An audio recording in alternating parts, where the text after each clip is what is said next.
বিসমিল্লাহির রহমানির রহিম। আসসালামু আলাইকুম। আমি বুট ভাজি করব, তাকে বুট সিদ্ধ করে নিয়েছিলাম। এখন আমি পেঁয়াজ বেরেস্তা করতেছি আর মরিচ ভেজে নিচ্ছি।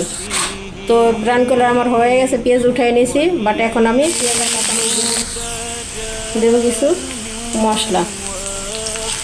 এটা আমি ভালোভাবে একটু ভেজে নেব পেঁয়াজের সাথে। রাঁধুনি সেগুলো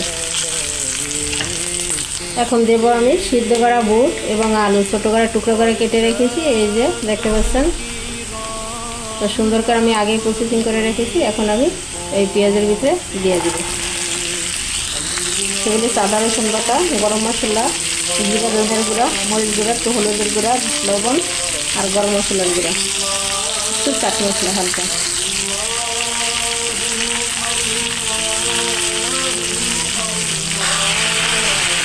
একদম পানি দেবো না, আমি শুধু তেলের উপরে সুন্দর করে বুটটাকে ভেজে নেব। তো ধনিয়া পাতা আর গরম মশলার গুঁড়া আর জিরার সাথে দিয়ে খালি নামাই নেব, আর কিছুই না।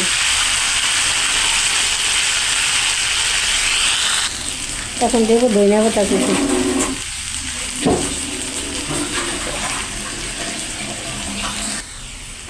দেব হোমমেড বাজার জিরার গুঁড়ো।